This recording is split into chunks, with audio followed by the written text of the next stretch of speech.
This is how I want to start. You know how pitchers and catchers are coming through, and it's awesome. It's a great time of year. Football's done. And what is one of the first questions that comes through from reporters to managers about their pitching staff? Do you have enough pitchers? After that, it's who's the opening day starter? Bam. Okay. Alex Cora shows up day one today, and this morning he goes, "Let's get this shit over with. Crochet opening day." And sorry if you don't like that we curse. We don't do it that often, but that is directly what Alex Cora said. I'm reading the quote that Tim Healy posted on Twitter. Okay. I just want to put that out there. I think it's funny. You know, people get obsessed with who cares? First game. Everyone knows. On most teams, you already know. Now, there's very few teams where you don't know. Most teams, you can go through the list and pretty much name most of them. For most teams, Yamamoto's for the Dodgers more than likely. I mean, if we start running through the teams, you can pretty much come up with almost. I mean, again, I'm gonna have to look at them real quick, but like most teams you can tell without even thinking that hard about it. All right, I mean, if you go White Sox, that's because it could be anyone. You started Cubs, with the White Sox, but no, that's just too popped up on the scores. Okay, Cubs, Alex Bregman, Matthew Boyd. Sure. No? Okay. Yankees? Or Cade Horton. Yeah. It won't be Cade Horton. Yankees, Max Fried. Max Fried. Okay. Baltimore? Kyle Bradish? No. Or Trevor Rogers. Okay. Bradish. Boston, Crochet. Kansas City, Reagans, if he's healthy, right? Mm-hmm. Texas, Jacob deGrom. Arizona, Merrill Kelly, probably. Mm-hmm. Colorado, Sagano, now they just signed him. We're going to talk about that later. San Diego, Joe Musgrove or Pivetta? No, probably Pivetta. Okay. Michael Seattle. Wait, you're kind of proving he's kind of going against my point that it's like whatever. It matters. The point was more It does matter. It matters. An opening day is a big deal. It is, and it matters. But like, there's certain places. Like if Garrett Cole's healthy, guess what? He's opening day, right? For the Braves, Chris Sale, if he's healthy, guess what? I mean, obviously you got to throw in if healthy because there are people that get hurt in spring training. But I mean, the Braves. Chris Sale is going to be the opening day starter if he's healthy. Sandy Alcantara for Miami. Yes. Tarik Skubal for Detroit. Yes. I would say you were picking some teams where it was a little more questionable. Logan Webb for the only reason the Cubs is questionable is because Justin Steele isn't going to be there probably. Right. Otherwise, it would be Justin Steele. Half the teams, we've got it down already. So I just thought it was a fun line. Giants, Logan Webb. Yes. I mean, it's just kind of funny. Braves, Chris Sale, which takes me right to what I want to do. But before that, hold on. Before we get into this, I just want to say this. I don't know Kratz, how much Kratz has ever been to Orlando, and you live here now. Mm-hmm. Last night, I decided to go to Disney Springs. And if you don't know what Disney Springs is, it's like a shopping area of Disney. Been there many times. Cirque du Soleil and a bunch of restaurants, and it has a movie theater, and it has all this crazy stuff. Right? Disney vibes, but you don't have to pay to get in. No, exactly. And so I went to dinner. I went to Morimoto. By the way, if you haven't been to Morimoto, they have the best duck ever. But that's we don't need to get into that. But the traffic, by the way, the Morimoto in Philly, Kratz, is off. Oh, so good. Every time I'm there, I try to go there. The traffic for me to get from my house to Disney, which is like under 10 miles, easily under 10 miles. Be careful what you're about to say. Is ridiculous. It's only one road in and out, so you can only go one way. The traffic, it took me to go 3/4 of a mile just because they're working on a new interchange. So, but that little area, I know what you're saying about Rays, but to get like that 3/4 of a mile took me 25 minutes because the lights. Can we not synchronize lights? You're the mayor of Orlando. I don't know, but that's not just here; it's everywhere. And then the other thing that I want to say this about Disney. They have this thing in their parking garages at the Disney Springs that has the red light, and it tells you how many parking spots are open down each row. Mm-hmm. And it tells you, so you can look up at why can't everywhere do that? You look up at the light, and if it's green, that means there's nobody parked in that, and you can turn down there and go park if you want. It is and great. It says like 7. So you know down that row, there's 7. The good ones, the modern ones have it. It costs money to set up the system. It's awesome. It is awesome. But just be careful because after our whole segment a week and change ago, about how Orlando can handle a big league team, I did get many texts like, Orlando's traffic's so bad. I was like, sorry, I'm on the other side of town. There's no traffic ever. Yeah. We don't have a lot of traffic Downtown. except if I go to Disney, which I don't ever go. You've been to Magic games. There's no traffic around there. I mean, not really. Right when you're like pulling up around the arena, but not bad. But like nothing. No. And I'm desensitized. I'm coming from New York City. 30 minutes on a street or an avenue all the time. I know. So, anyways, everything with a grain of salt. But the point was more like, can we get everywhere to have those little lights things so when you go to park, you're like, oh, I could like that here. New York City does have the traffic lights lined up on the streets, and it works. Yes, agreed. I mean, it's still a disaster, but it's way better that way. So yes. We will try and introduce Orlando to that concept at some point.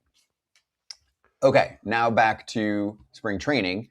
First of all, we have a gorgeous calendar put together by producer lady. It shows our spring training schedule. Many of you have been waiting for it. Here it is. If you're listening on podcast platforms, I'm not going to spend 2 minutes saying every team and what day it is right now, but we will post it. And also, you should check out our YouTube channel and give us a subscribe, and you can see what it looks like. I'll just give you week 1, and then we need to move on to the news. We start with the Kansas City Royals on Tuesday, the 17th, Guardians camp on the 18th of February, like coming up in a week. And then that night, we'll be at Playmakers Classic, so we'll do double shows. A's on Thursday, Dodgers camp Friday, including what should be a very special sit-down that we did like last year with Dave Roberts. And Saturday at Mariners camp, Sunday at Rangers camp. We'll do a little weekend action while we soak up all of the time available in Arizona. There it is. All of you have been asking, and now you see it. And now let's charge. I got to work on a weekend. You do Fox games on weekends. Hey, this is big. So the Braves signed Jonah Heim, but also sneaking into that little post, Spencer Schwellenbach, right elbow inflammation. He is going to miss significant time, 60-day injured list. I mean, you figure he's probably going to miss the first half. They're hoping he's just dealing with bone spurs and that it's not some UCL situation. He had Tommy John last year, right? What did he have? He missed a significant amount of time. No, he didn't have TJ. No. Oh, he had Tommy John in college. I know that. He had a fractured elbow in early July of last year. Nice. This sucks. Hopefully it is bone spurs, because bone spurs are you can pretty much go in and cut them out and be back not too long. But if it's not bone spurs, man, the Braves can't afford to lose Schwellenbach for 60 days. Maybe Zach Gallen slides. Makes too much sense, doesn't it? Justin Verlander, Max Scherzer. Hey, Kratz, let's remember last year, Atlanta had every pitcher missing significant time from what I recall. So I'm going to agree with AJ and take the easy route and say the Braves do public earnings calls. They're a publicly traded company. They make a ton of money. They have said that they like to be aggressive. They have a high-ranked payroll, so this is not a cheap thing. But when you do have resources and you have an injury to someone you are expecting to give you 150-plus innings, Zach Gallen on line 1, Chris Bassett on line 2, etc. I bet it becomes the Chris Bassett play. I'm not saying he's better than I'm not saying he's better than Zach Gallen. I'm just saying it feels like the Braves won't dip into the possibility of a 2 or 3 year deal with the first year opt out for Zach Gallen. I don't know where Zach Gallen's market's at. It just feels like a Chris Bassett signing would be very, very Braves-esque in the sense that I think he's, besides Gallen, of the veterans that are left, he's the best pitcher. He pitches. He knows how to make pitches. And he's had success in the East. I would say that would be the route. But, man, to me, this should have happened before because of how many guys were hurt last year. All of those dudes are not going to be healthy this year. So they knew this is going to happen. This is where your depth, we're going to talk about some other teams that have some depth issues. You can't all be the Dodgers. Maybe the Blue Jays have it perfect, but you have to, it's time. It's time. You got to go out and get one of these guys, and they're fortunate there's still some available. Are the Braves the most cursed injury team over the last year? Because many of their fans feel like that's the case when almost every starter was hurt last year and Ha-Seong Kim was signed. Boom, he gone for a while. Slipped on ice. Spencer Schwellenbach, boom, he gone before guys are even putting their name tags back on at spring training. Yeah. Cursed? Most cursed? I don't want to say cursed. I mean, it Or just just happens to a lot of teams bitten. have problems. Yeah, but they're up there. They're in my power rankings for injury bit teams right now. Not Top only 3. Yeah, but also, you know what's been weird about the Braves? Yes, they've been injury bit, and they don't have the depth that they thought they had, I don't think. But they've also been bit by guys just haven't had as good of years. I mean, Acuna obviously has had some knee problems and have been hurt. But some of the other guys that they were counting on for a while, I mean, I know haven't had the years that they were counting on, and they've been banged up. So maybe, I don't want to say a curse, but I'm just saying it's the natural progression of life at this point, because guys are just, it seems like, again, I don't know. We'd have to dig into the numbers here. I just feel like more guys go on the IL now than it used to in the past. And I don't know if that's a medical thing, a team thing, a load management thing, or what it is, but it just seems that way. It might not be true, but it just seems like that more guys go on the IL for minor things than they used to. It seems like their rotation last year, it was almost historic. Like, to lose as many guys as they did, but I don't feel like we should put them in the Braves are breaking pitchers category. For some reason, and this is just my feeling on the outside watching it, it just feels like they were snake bit, maybe cursed. I don't know, but I just feel like pitching last year for them, the fact that they did as well as they did based on how many guys were injured just shows what the organization has, and they rarely need to go outside of the organization on a big, huge long-term deal. I know they were big on Nola. Maybe that was to just get the Phillies to pay more, but they've really done an incredible job of the reclamation project of Ronaldo Lopez, reclamation project of Sale, who they ended up extending afterwards. Like, that is an absolute steal. The fact that they've been able to call guys up from the minor leagues, not just this past year, not just this last 10 years, last 30 years. The Braves have always done this. So if there's a team that I feel like can overcome injuries, especially in the pitching, it's them. When you talk about the position players, that's a little bit different. Like, Acuna still had a great year coming back from that injury, and he's going to be the guy, but are the other guys going to step up and have even close to career years like they did when they had that unbelievable regular season and got bounced in the playoffs? Where is Lopez? Is he back? Do we know that he's back? That's why we got to find out when all the pitchers and catchers report. All of a sudden, it's like, oh, wait, yeah, we got to talk about these guys. We got to, what happened to Schwellenbach? Like, they knew about Schwellenbach before today. He didn't just all of a sudden get swelling. They call once every 2 weeks, once a month in the off season.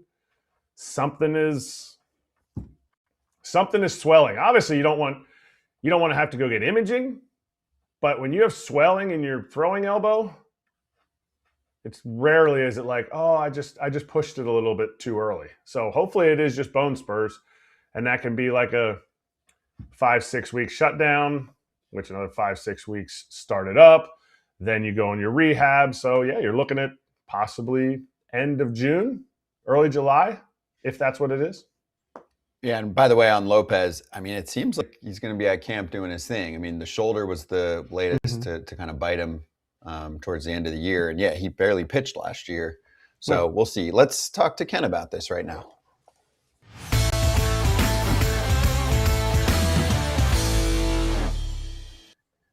To the Inside Scoop with Ken Rosenthal, FT Senior Insider. Ken, what do you think of this news for the Braves losing Spencer Schwellenbach for a significant time? Never fun to start camp this way. Not at all, especially when the Braves already were looking for a starting pitcher, Scott. So they were in the market for one. Now this only increases the urgency for them to make another move.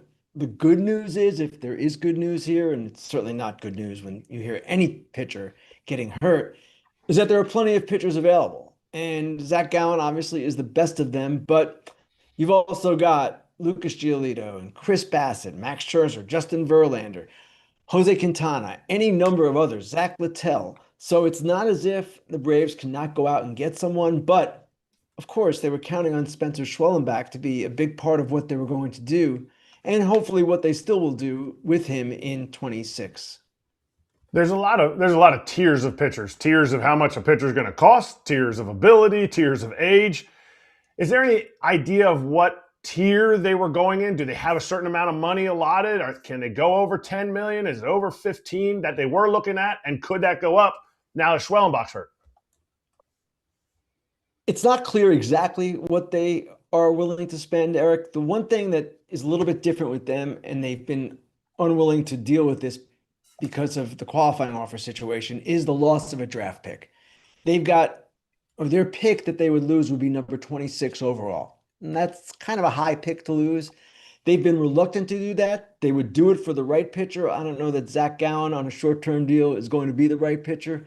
I still expect him to go back to Arizona, but I don't know that it changes anything for them financially. They were going to spend what they were going to spend, and the guys out there now are only going to get a certain amount. They're not going to be incredibly lucrative deals. But again, my question would be, okay, do you now need 2 instead of 1? Maybe you take one of the veterans that is still out there and you trade for someone else. I'm not exactly sure. Obviously, this just happened. But again, this was already considered by them to be an area of need. Wow. So, Ken, is it Verlander? Is it Scherzer? I mean, I know we can't speculate on this, but Hurston Waldrop is already there. You know, where's Smith Sharver? Is Ronaldo Lopez? How much does this, I guess, hurt the Braves, right? In the long run, in a division that is not easy. I mean, the Phillies are loaded again. The Mets reloaded. The Braves are supposed to be able to compete with them. Everyone, in our internet chat says the Marlins are going to be really good, even though I have to see it. And then you have the Nationals. So the teams in that division and the National League in general is going to be tough to make the playoffs. How quickly? I mean, gosh, this is just one of those moves that seems devastating almost for the Braves. And we haven't even started spring training yet. AJ, I'd be reluctant to call it that. And the only reason I say that is because he is only the first pitcher who's going to get hurt this season. There are going to be so many others that occur. There are going to be so many things that happen that we can't anticipate. We do know the Braves probably are going to find at least one other starting pitcher. So it's a little early for me to get into a doom mode on any team. But clearly, this is a setback in what you correctly described as one of the game's most competitive divisions. There's no doubt about that. Phillies, Mets, and Braves, you probably could flip a coin before today on which one you think is the best. Obviously, different people will have different opinions. The Marlins, I don't expect them necessarily to be with those 3, but they won 79 games last season, and they're positioned to do even better. So it's a tough division, and any injury is going to swing playoff odds and all of that. It's just a question of, 1, how long is he out? And 2, who do they find to replace him? Ken, you said you won't play Doom. By the way, Smith Sharver had TJ in June, so he's not going to be around this year. More than likely, maybe at the end. But also, you said it's too early to put the doom on somebody because of an injury. You wouldn't even do that with the Colorado Rockies and Chris Bryant going on the 60 DL. You won't give us the doom and gloom for the Rockies, and you think they still have a chance at the playoffs. AJ, I was more talking about teams that actually have a chance. Oh, okay. Oh, you just said no teams. Well, you're right. You're right. You took me literally, and I appreciate you taking me literally, AJ, instead of misquoting me. So I take it back. The Colorado Rockies, I'll put the doom on them. Wow. Day 1 of spring training. Such a glass half full conversation. Okay, let's get to other topics. Ken, you're at Giants camp. Tell us about how Tony Vitello is learning about big league camp. It was interesting. I attended his first media session, and he obviously is someone who has done this a long time, just not at this level. He was at Tennessee, and he got asked, hey, is this the most reporters you've ever seen? Or maybe 15 of us there. And he said, no, we get covered pretty heavily at Tennessee. And one of the things that people tend to underestimate, including myself, when I look at the jump from college to the majors, is college baseball right now is at a really high level. They use analytics the way the major leagues do. They train and do all these different things that are not all that different from what we see on an everyday basis in Major League Baseball. So he comes into this, it's obviously different. One of the first things he mentioned is that he doesn't know the players as well because he didn't recruit them. He's met them now. He's talked to them in phone conversations, maybe by text. But that's a difference, right? When you're recruiting a player, you get to know him, you get to know his family, you get a real good feel. He doesn't have that yet, but he'll build it. And the word that two Giants people I spoke with today used to describe him, and they used the same word, was sharp. And if you've got someone who's sharp, who's got a lot of energy, a lot of personality, you tend to think he'll figure it out. And he also has Jace Tingler on his staff, former Major League manager. Ron Washington on his staff, former Major League manager. Dusty Baker and Bruce Bochy will be around. So he'll have people to lean on and people he can trust and have to bounce off ideas with. He should be okay, but it's going to be one of these stories that we follow all season because it is so new. And we have not seen this happen, I don't know, in 100 years or so, where a guy goes from college to the majors. Well, you can also throw in some doom for the Nationals who have Blake Butera. Sorry, Ken, I'm just taking you literally. But the Giants, though, did they build their roster well enough to help him succeed? I mean, you can have manager this, manager that, college rah-rah. And Tony Vitello, we had him on our show, was an unbelievable interview. He gets it. He understands. He's not going into this saying, I have all the answers. He said, hey, I'm going to learn from the people around me. I have to learn a lot quickly. So did the Giants do enough this offseason with Buster Posey in charge to give him a team that can compete with the Padres, the Diamondbacks, the Dodgers, and the Rockies in his division? That's the question. And I'm not sure the answer to that is yes. What did they do? They signed Tyler Mahle. They signed Adrian Hauser to bolster their rotation. They didn't get a top of the rotation guy. They got two guys who are pretty good. And Mahle, coming off the injury, might be really good. But could they have done more? Yes, they could have done more there. Now, to round out their position club, they signed Harrison Bader to play center field, and they feel that their outfield is going to be much better defensively this year with Jung Hoo Lee healthy, with Elliot Ramos showing a more of a committed approach to learning and mastering left field. And then they signed Luis Arraez, that became official just about an hour ago.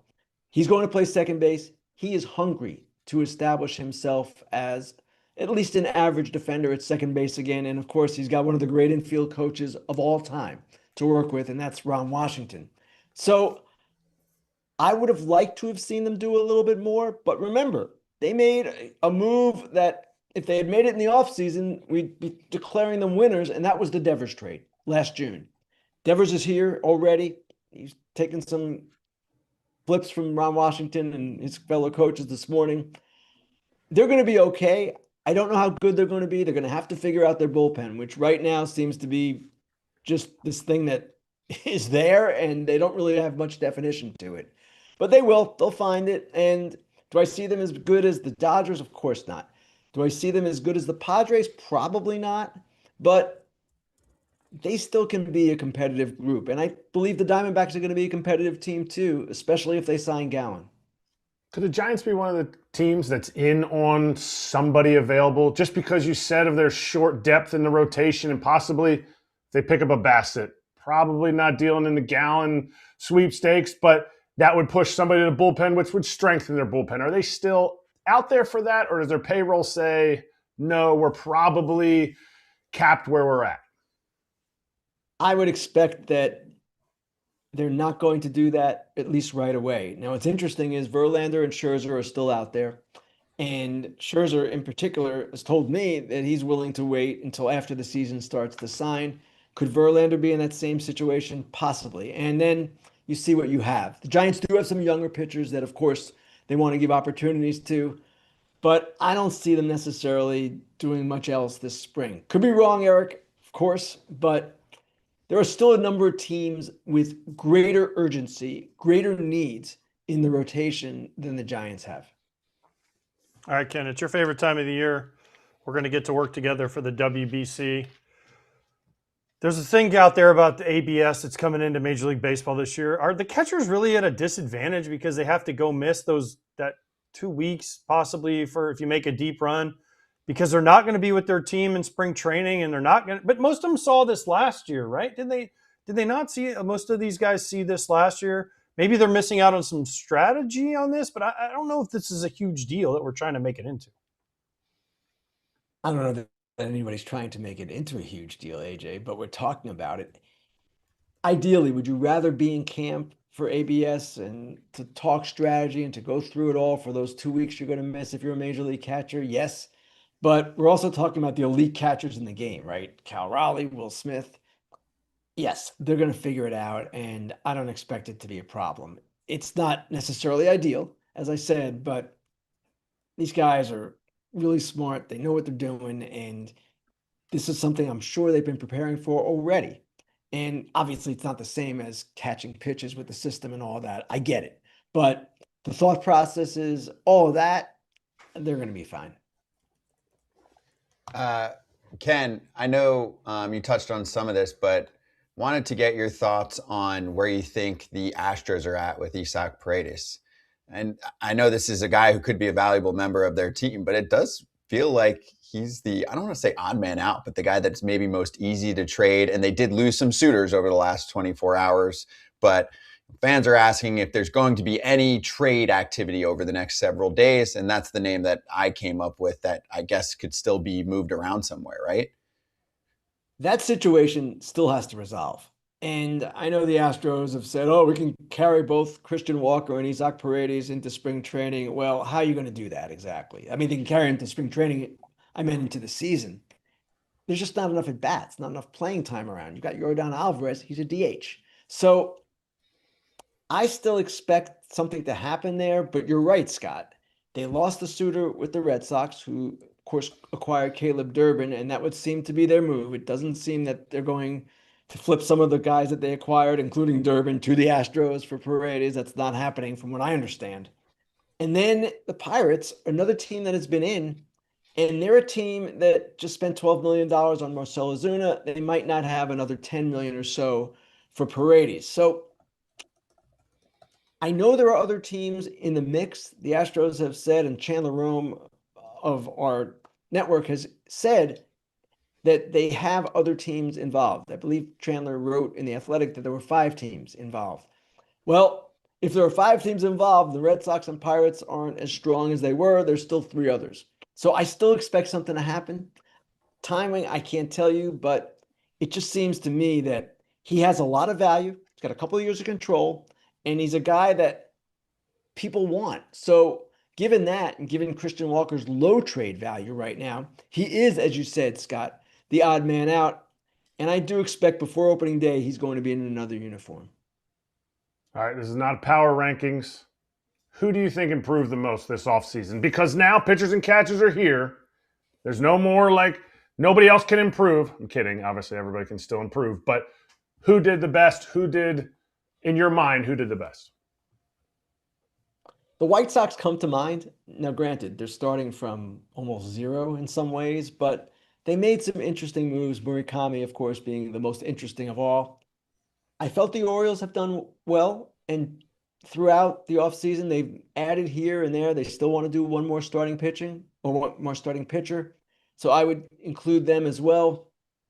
Other teams, I like what the Red Sox have done, but I'm curious to see how it plays out. They've certainly done a lot, and they've done it without trading any top prospects. I still wonder, as a lot of people are wondering, whether they're going to have enough power. Durbin is a guy who, in Fenway, because he pulls the ball and in the air, might be a pretty good hitter, might be even a 20-homer guy, but he hasn't been that in the big leagues yet. He's first-year player last year. So that's one question I have with them. I like what Seattle has done with the bullpen, Ferrer, and then, of course, getting Donovan. A number of teams look like they're going to be improved, and people are saying, well, what about the Mets?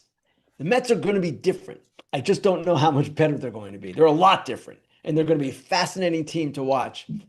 It's just how good are they actually going to be?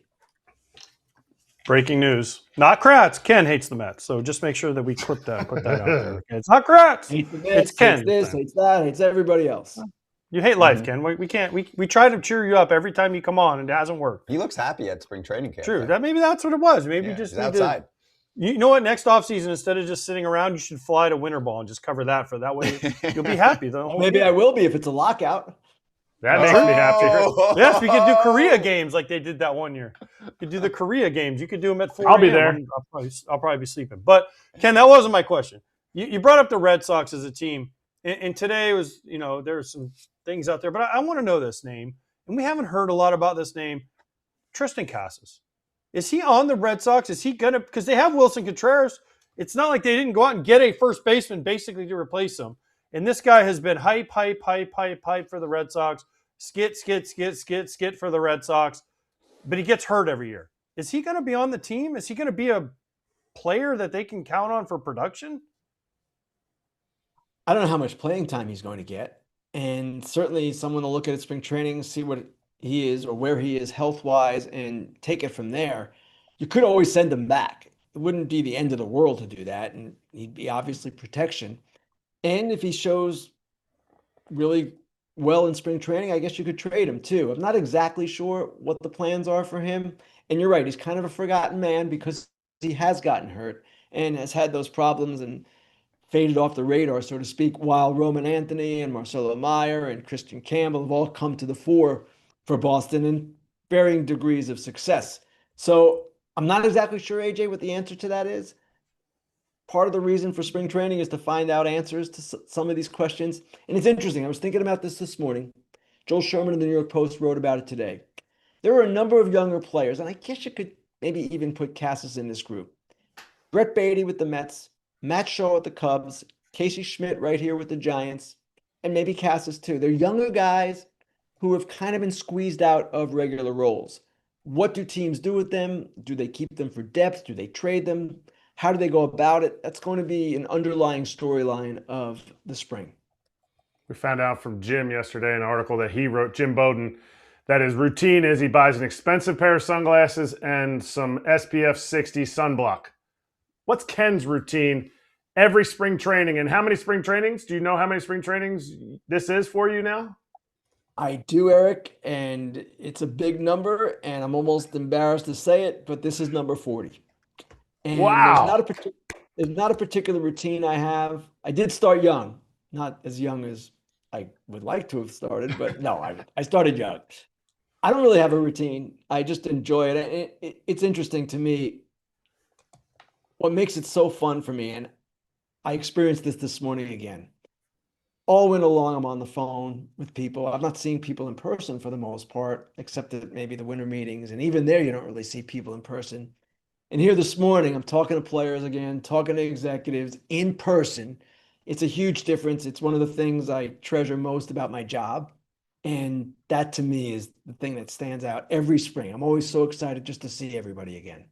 Breaking news, everyone. Justin Verlander back to the Detroit Tigers. I knew it was happening before it was happening, hence the Tiger Territory shirt today. Why you wore it? Did not.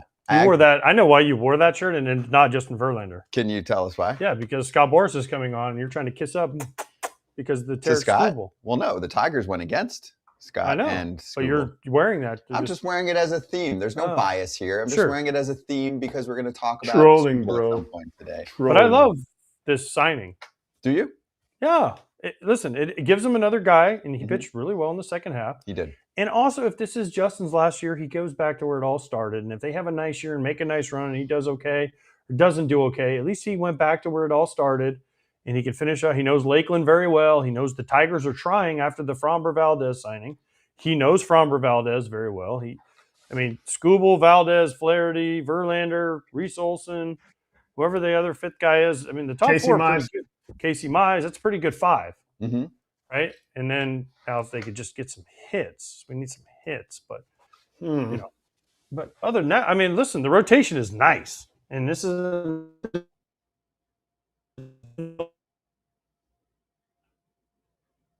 bullpen's better too.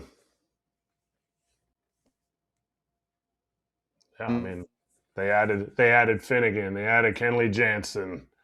As AJ said, they do have to score runs. But AJ Hinch came on and he told us, look, we scored runs last year. We were not, yes, it didn't go well at the end. It didn't go well the end of the season.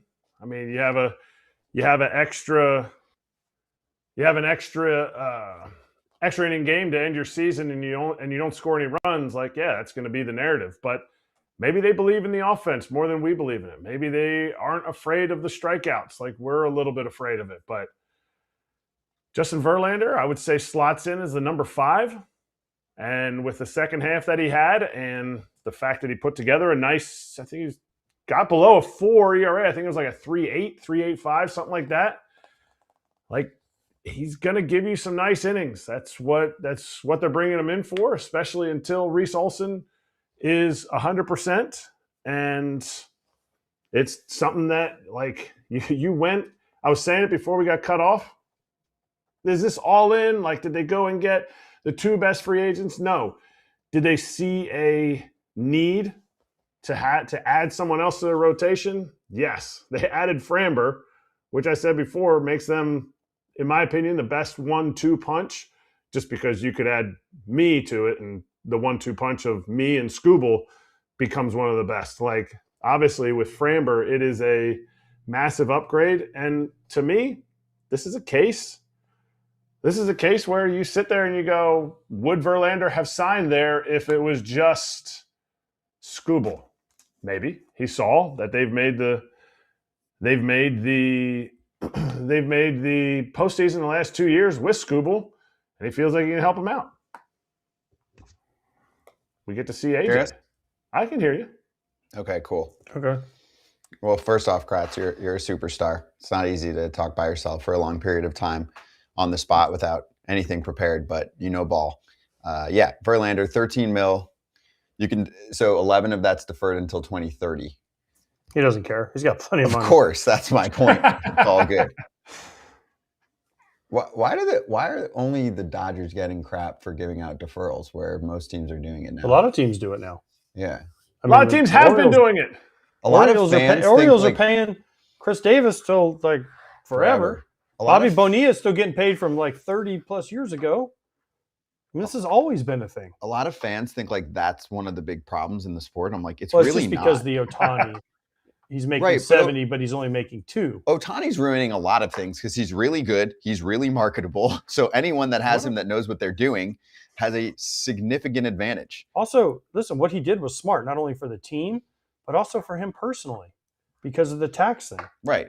But he's not the only person to avoid taxes by getting signing bonuses or Kyle deferrals. Tucker just did it. Half the league does that in free I tried agency. it every time I'd signed a free agent contract. I tried it all. I always wanted a signing bonus because I live in Florida and I didn't have a state tax. It would save me a lot of money. Right. So I was always like, yeah, give me a signing. I'll pay for the minimum during the year. Give me a signing bonus. It's not avoiding anything either. It's just that's what everybody does in the Speaking of, sport if they can do it. I know we're talking about Verlander and all that, but did you see the thing on, I think Boomer Esiason did it, and we're past football now, it's baseball season, where Sam Darnold lost money playing in the Super Bowl? That was a little bit. It was a little bit, but it was just interesting because of the way they did it. Anyways, you have to watch it if you haven't seen it. Players made $173,000, but he got taxed like $250,000. So he ended up being but he manipulated a little bit, but it's just kind of like, whoa, wait. Funny. I don't know if it's true or not, but there's a couple people that I've seen do it. But Boomer Esiason was kind of the one that broke it. Anyways. I would take the loss to win the Super Bowl, but it is funny. It is very funny. Yeah, of course you take the loss to win the Super Bowl, but thank you. It's just amazing that that's even being brought up because when you win the Super Bowl, you're like, man, I made so much money. Anyways. For Verlander, by the way, just going through some of his profile from last year, felt like something clicked mechanically in around July is when he talked about it. And that does track with the numbers. 4.99 ERA, first 16 starts, 2.60 ERA, last 13 starts. And he did miss, about a month in the first half with the strained right pec, but still gave the team 152 innings. So there are some signs that JV could have a very strong season here. Okay, we're ready to go with our next guest. Let's do it. Super agent Scott Boras joining us right now back on FT. Scott, great to see you. We always appreciate the time. And we'll just start here. I know you hustle a ton all year round, but the offseason is really where you can do some serious damage and some work and, change things for your clients. So how are you and how busy has your offseason been? Well, it's kind of like you begin at the end of October and all of a sudden it's spring training and it's one giant blur. So when it's that way, you've been doing for your clients what you should be doing. So it's all good news. So wait, hold up. Now, do you just quit working once spring training? So once you get all your guys signed, I'm not going to say spring training because you do. So opening day, do you just quit working, go to the beach down there in California? I know you go to Dodgers and Angels games, but is it like that your time off? Like where you just go back and you're like, my work here is done until October. Then the psychology begins where you become basically what players are fighting the game, as you guys know, and you're working with them a lot about their performances, their psychology, how they're reacting to things, what they do. Frankly, it's the most enjoyable part because you're trying to beat the game every day, and you're talking to them about what they do best, and not lose track of their strengths, and get into the deep hole of their weaknesses. And for all of us, we all know what slumps are. We all know what the game does to us mentally and emotionally.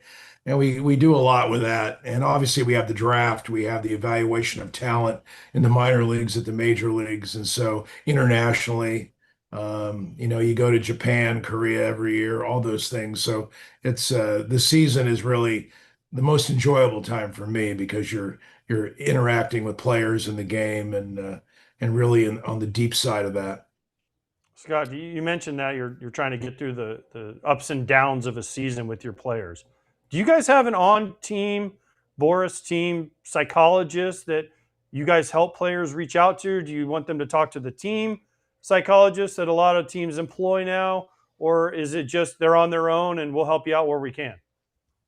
No, we have two. I was trained by Harvey Dorfman, and we really learn what the mental side of the game means to players.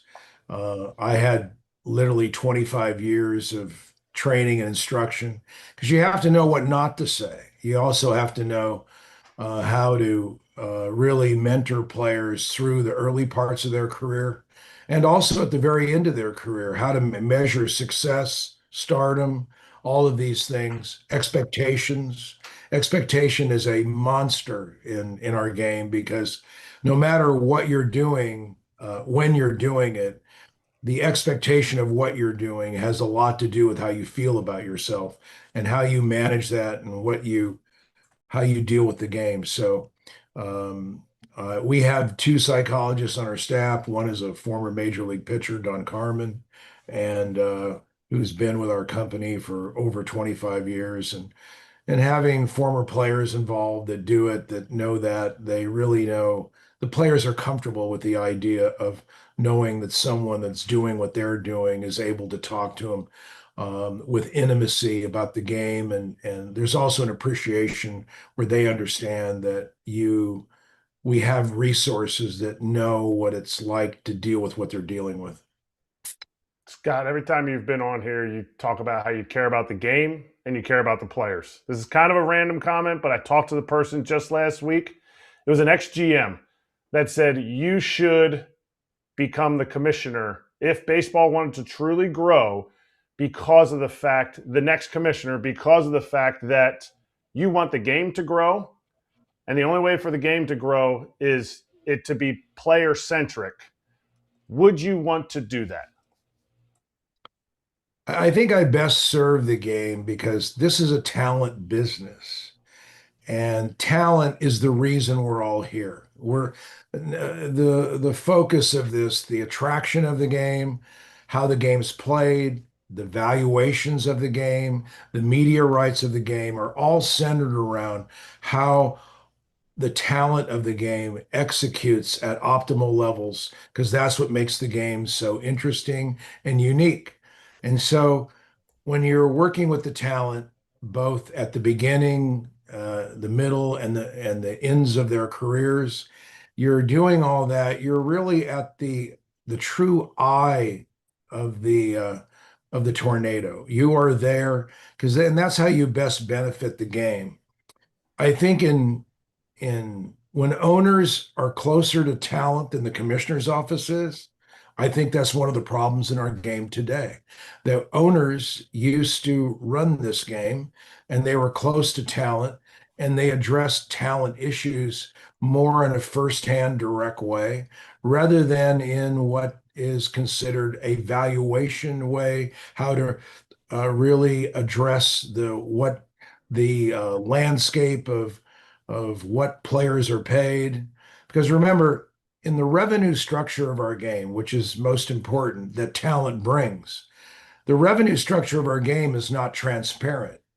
And owners have a right to keep it that way. They do. They own these teams, they run their businesses, they do it. But as long as they choose that route, there's always going to be a labor um, management dynamic to where there's going to be a credibility element about what we do. The only club we have that's transparent is the Atlanta Braves, and we know that they're making dramatic profits, making hundreds of millions, 300-400 million a year in profits. And we also know what they're capable of doing to grow their talent base to an optimum level. And the answer to that is that they certainly have the wherewithal to do it if they so choose. So that's the one club that we know is transparent. And I believe that our labor issues are nowhere near our biggest issue. Our biggest issue is how we optimize the media rights of our game. And by figuring that out, we're going to change the landscape of how we deal with labor, because the ills of the game, if we're making 16 to 20 billion on our media rights versus 4, we're going to be treating labor and how we manage labor and what we do to keep the talent on the field very, very differently. Yeah, for sure. No, I like that. All right. The question for me is, and it's coming from the chat, is do players want to be in on these conversations? You talk about like it's an owner to the player conversation, but you're dealing with GMs, assistant GMs, and then sometimes you go over them to the owners. Should the owners want to know all the conversations that you're should the players want to know all the conversations that you're having, or are there things that, you know what, that's why you're there. That's why you're there, to facilitate that relationship? I think when you represent someone as an attorney, your job is to make sure things are explained, because you want the decision maker to have the full force and effect of everything that he should consider in making his decision. You want informed decisions. So in representing players, you have to let them understand the totality of the dynamic that is ongoing in the representation of them. And often that takes a great deal of time and commitment on their part to understand everything. But you don't want them making a decision and finding out later that a particular area of discussion was not covered. That would be something that would not best serve how he's making his decisions, because you never know what a player is going to find most important. And what I do, sometimes family, geography, are more important than their winning desires. Sometimes winning is vastly more important, and they're willing to inconvenience a lot of things in their personal lives to go to the best winning environment. Sometimes economics are overriding in those things. So in all these discussions, the idea of it is full disclosure of everything, very detailed note taking and discussions so that you can transfer to them all the information needed to make an informed decision. Before we get into the Skubal thing, which we're going to dig into here pretty good, because I have a million questions on that. How many of your players? How many players? I didn't know we were going to talk about it. I didn't know. Oh, you know that we're talking about it. Trust me, you know that's coming, especially for me. But how many of your players want to know every little thing that's happening? Meaning not like in the business of baseball, but I'm talking when they're a free agent. When you have a free agent, how many guys say, just tell me when there's a real offer, tell me when a team's calling, tell me if you hear something about me in the newspaper? What's the percentage of guys that want to know everything and guys that just say, hey, just give me an offer? Well, when you're an attorney, you have a requirement to be a fiduciary. You have a requirement to disclose anything that is any offers that are given. I require the teams to give them in writing so that we can say, here's the writing, here's the expression. There's no question about interpretation. Send it over. We will then transfer it to the player. And then we deliver those to the player. We do everything in writing. And that way, there is no question about what the club is giving or contending. As far as the media and what's being said about a player. Often it's a particular players pay close attention to it. Some of them don't. And the reality of it is the relevancy of what goes on to the media for me is, unless it's something that's injurious and something that's relevant to it, most of it is actually so factually incorrect, particularly when you're going through a negotiation, that you really make the player aware. Did you see this? Did you see this? Did you see this? We don't believe any of this is true or accurate. It's not, but we want to bring it attention in case someone asks you about it. So really it's a function of giving him the wherewithal where he knows everything he can about the ongoings of his negotiation. So he's not surprised, or if anyone comes and says, yes, I covered that. Yes, I know that. And so it's a very comprehensive, it takes an army.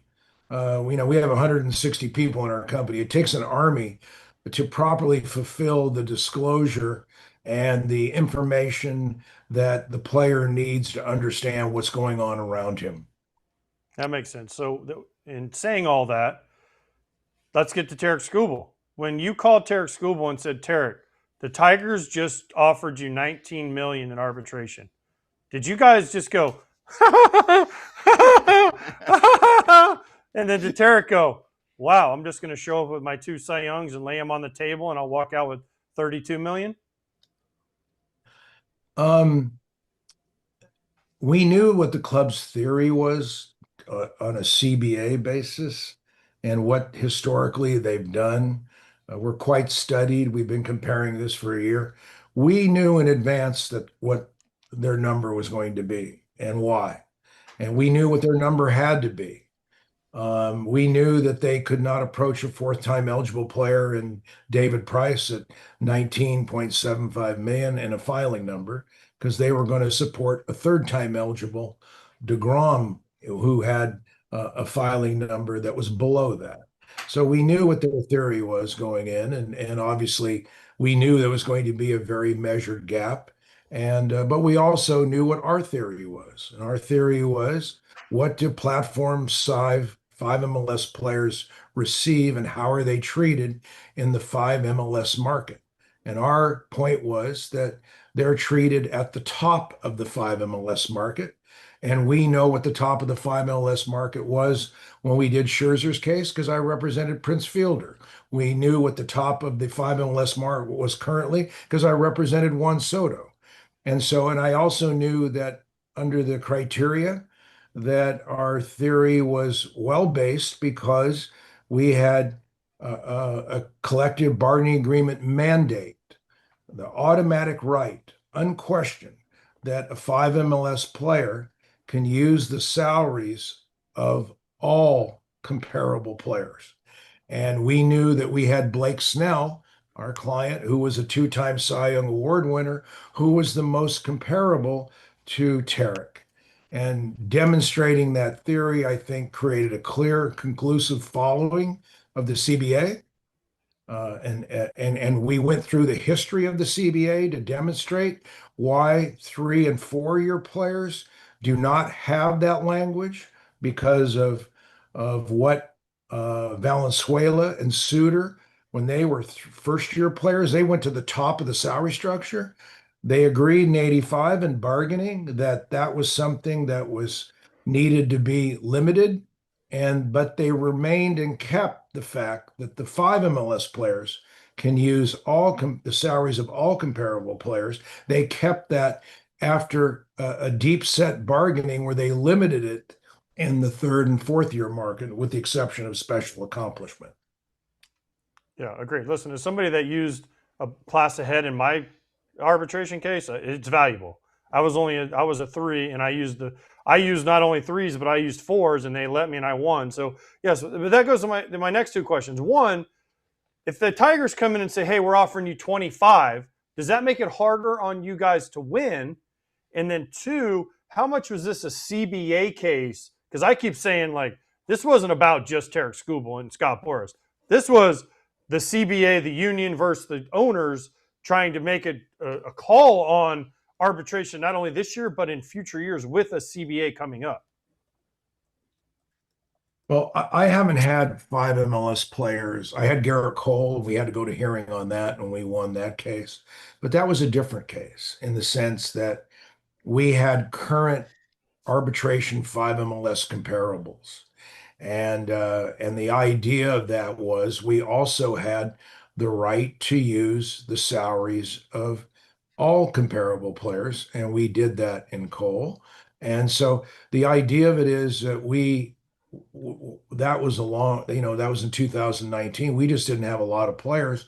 And we noticed in the marketplace that the application of the CBA we thought was being incorrectly applied in the process and how other agents were using it. And so we told Tarik that you have this decision to make, and that and of course our job.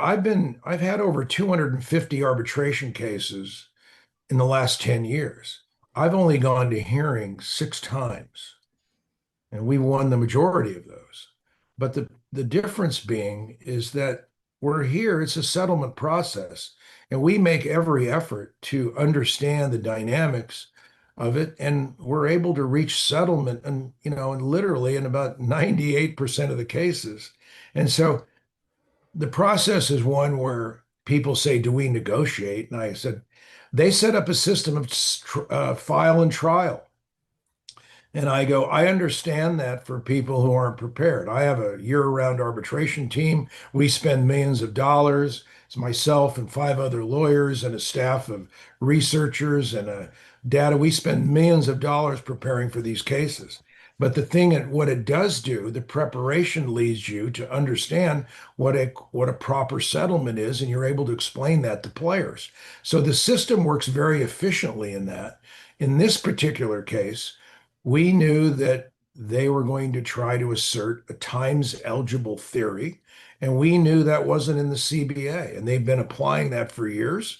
And we felt that this was the case to illustrate that a substantial falling of the CBA is really what this case was about, and I think we're able to demonstrate that. Are there other misnomers that we, the public, or we, the media, don't know about arbitration that feels like is skewed toward the owners or skewed away from players getting the max value? Besides this, using the players with more than 5 years of service, being able to look at all players.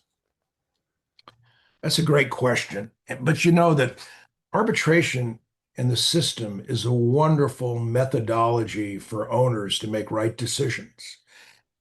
Tarik Skubal won 2 Cy Young Awards, and he was the 104th highest player in baseball. Because the right at 4 MLS only allows you to compare to your class ahead. It does not allow you to utilize the right of comparing to all salaries. And so this is what the drafters intended. So when you look at this, you go through and say the first 3 years are the minimum salary. Then you have the next 2 years are basically you're restricted to the valuations of players that are at best a class ahead. This saves the superstar players like Skubal, their salaries are just grandly depressed. But remember, that's the benefit of the bargain. We have performances that say you spend 5 or 6 years in the league to prove yourself, to establish yourself, to earn your way, and only then do you start to receive the premiums of the true valuations of players in the market. That's what we negotiated. That's what we followed. And our point in this case, you don't discuss raise in these cases. Raise is not in the CBA. Why? Because the markets at 3 and 4 are depressed by rule. They're not a true value. So that base point is not something that's reflective of the right at 5 MLS versus the right at 3 and 4 MLS by the strict terms of the CBA. So they anchor that to say, oh, this is a grand raise from 4 to 5. I go, of course it is. Because when you have an elite talent for the past 4 years, he's not even in the top 100 of valued players, even though he's outperformed them. So the design of this is that the benefit of bargain works so well for owners because they get superstar players who are playing at depressed values for literally 5 to 6 years. Only then, after being proven year after year, do we then reward them with the length and the valuation and the major commitments. And that is what has been decided as being prudent for everybody. And that's why the arbitration system allows players to go to spring training on time. It allows resolution to the process. And my point of it is with the 160, 170 cases we have, our arbitration eligible players every year, we have what, 15 cases? It's a tremendous process to bring it to a resolution so we can get on with the season. Scott, can you tell us what the Tigers' argument was against Tarik Skubal? Because other than I get the dollar figure, but what else could they possibly have said? Hey, Tarik, the last 2 years, man, we didn't win the World Series, but you won 2 Cy Youngs. But there was that bunt in Cleveland that one day that you threw away that really cost us the division, even though we beat them in the playoffs. Like, how does the club argue against, other than they just say that they just use the numbers? Because I know, again, I keep going back to when I went, it was 20 plus years ago, but they kind of, not that they got personal, but they take shots at players and they use things that are sometimes like, wait, that doesn't really make a lot of sense to the player and to the agent. So what can you tell us a little bit of what the Tigers used against him, other than just, well, no player's ever made this much? Well, I think the part was that they enjoy targeting myself in these hearings a lot because of the fact that we're seeking what they consider to be extraordinary positions. How do they emulate that?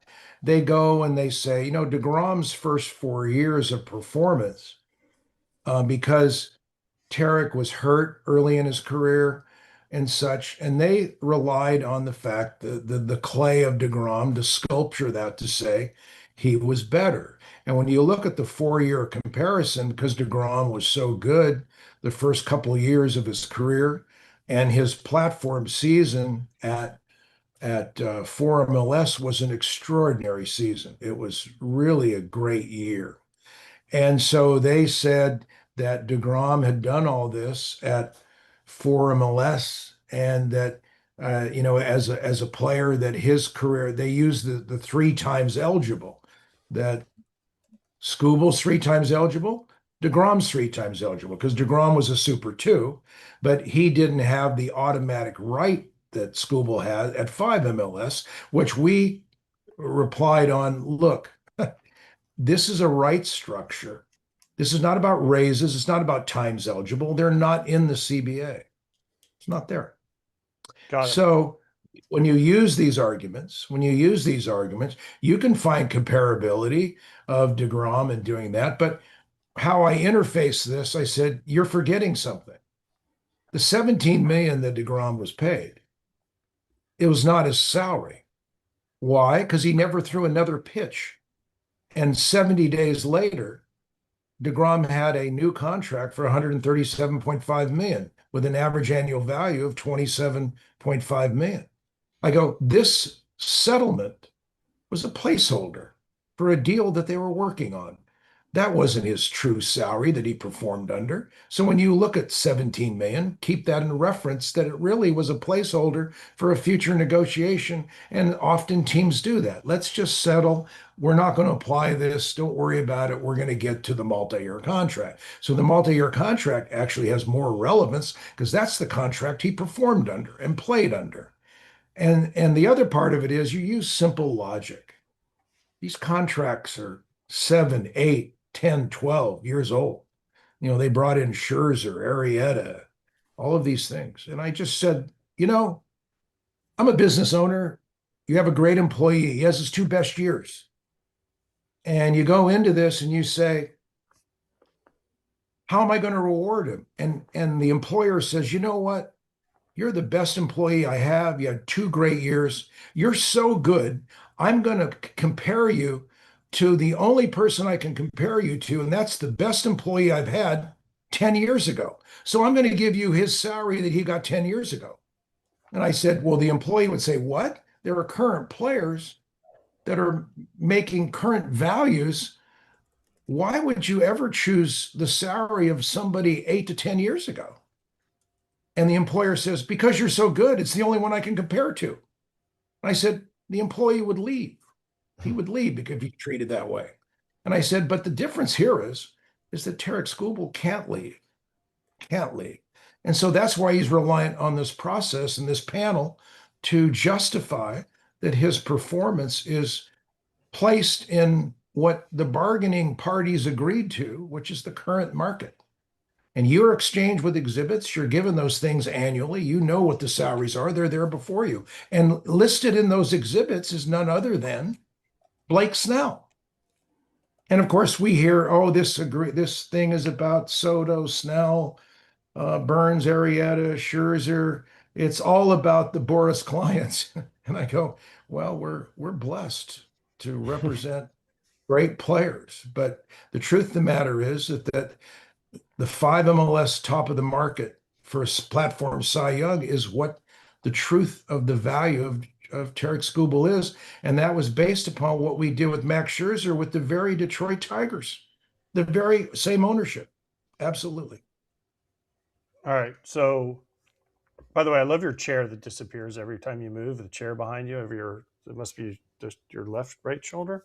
Every time you move, it like comes in and out because your background, but it's freaking me out a little bit, Scott. So I don't know. It's like you move. See, there it is. Nope, now it's gone. There it is. Yeah. Nope, I apologize. I don't mean to move. So it's fine. It's just it just keeps hitting. Be yourself. Yeah. So in this hearing, the rumor is there was like 40 lawyers. I don't know how many you had, how many the union or the owner's side had, but then you brought in a special guest in Bruce Meyer. So did you not think, Scott, that you could argue this case without bringing in Bruce Meyer? I don't understand because Bruce Meyer is the second in command. People that I got to explain a couple things. Bruce Meyer is the second in command at the union. And MLS, by the way, is not Major League Soccer. It's Major League Service Time. So people out there listening are like, why is he talking soccer all the time? So, but I figured, Scott, with you just want to argue it, but then you brought in Bruce Meyer for help. I was like, wait a second, this doesn't sound like the Scott Boras that we've heard about. Well, no, you have 30 minutes in rebuttal, and I took 25 of it. But I felt I needed the bargaining party of the union to explain and certify that our interpretation of the CBA was consistent with what the union's position was. And I think it was important for the panel to do that. And Bruce did an excellent job of coming in for 5 minutes and say, look, this interpretation they're speaking of is exactly right. This is exactly how this works. This is the history. You've been given the history. We agree with this. And the reality of it is that being the deputy director of the Major League Baseball Players Association, their interpretation of the CBA is exactly in accordance with ours. And exactly when we bargain, this is what we do and how we do it. And we wanted the panel to know. I mean, these arbitrators are, in the legal community, these men and women are elite. They are brilliant minds. They're well written. They're studied. They are members of the National Arbitration Association. It's a high order group. And you want to make sure that an advocate as myself for the players, when I'm giving them a foundation and interpretation of the CBA, you want to know that the contract enforcers, and that is they deal with union and management